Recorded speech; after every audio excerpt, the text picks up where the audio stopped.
Hello YouTube, got my 29-gallon blackwater tank set up.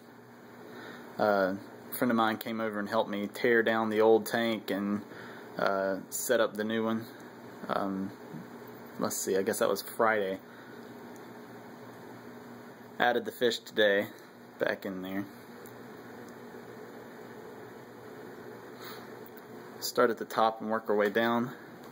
I've got bag clips on here because I've holding up some black fabric just to kind of make a background for the video. It's not really a permanent thing, but still got the hang on back filters with the pretty much the same plants in it.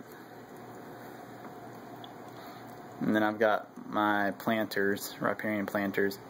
I changed these up. I did have just pea gravel inside of these, and I took out the pea gravel, put in filter floss pouches, basically kind of made a pouch out of some filter floss, put some Miracle-Gro organic choice potting mix down inside of the little pouch, and then put the Floramax extra Floramax substrate that we had pulled out of this tank when we were setting it back up as the kind of the cap and substrate around the roots and stuff. I went on a hike yesterday, picked up some plants. I got this moss here. It'll focus on it. And then I got this plant here. And then picked up this plant. I don't know what it is, but it's kind of growing along the ground. There we go. Now you can see that plant. Focus a little. I don't know what it is. I got that moss there. Then we got this plant here. I'm going to try to get to grow kind of along this branch right here, down this way. I think it'll look pretty neat in the Zabrina. This is my collected driftwood I got in here. Right now there's some fuzz on it. It'll go away over time. You can kind of see it right there. The fuzziness on around the stick, that's just a fungus that'll go away over time.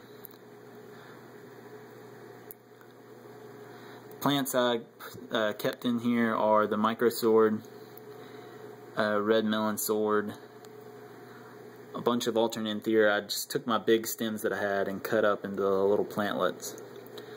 Anubias, I cut my anubias into 3. I had so much in there.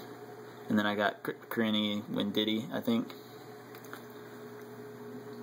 Here's my very hard to find Otto. I've only got the one in here. I need to get some more. He seems pretty happy. Of course, my angelfish. Bristilla tetras seem to be pretty happy. I'm going to get some more neons, but I'm going to have to be very specific and get some that are about this guy's size, because I think that'll reduce the chances of them getting eaten by the angelfish. If I get small ones, like most of the time you would find at the store, I don't know. I don't really want to risk it because they might become dinner. My peppered Cory. He's loving digging around in the sand. I've got an emerald Cory in here somewhere.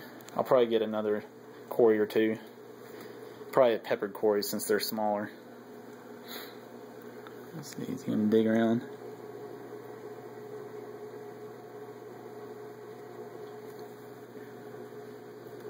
I hope they don't uproot my plants though as they're digging.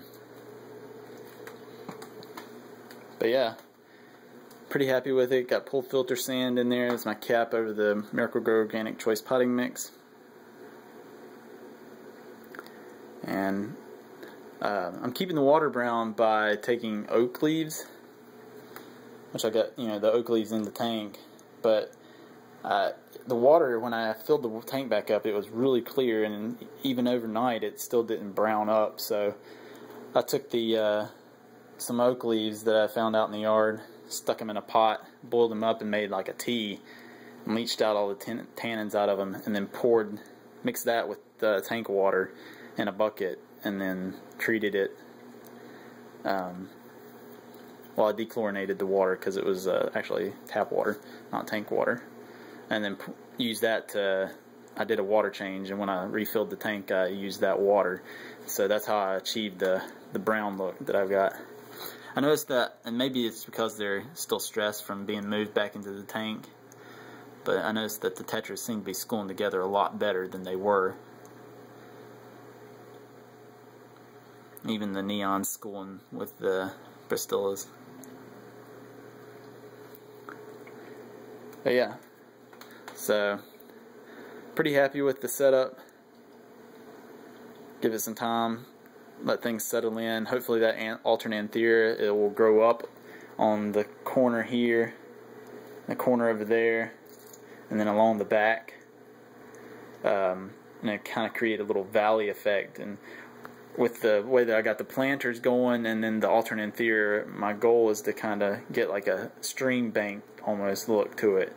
So where you've got higher areas along the back and sides, and then in the front it'd be low sandy areas. But that'll probably take a while for that alternanthera to grow up high enough. And then if I could get that, I'm going to put the Java moss in all the holes of the planters to kind of disguise those. If I can get that done, then I think that'll make that look a lot better too. But yeah, all set up and done.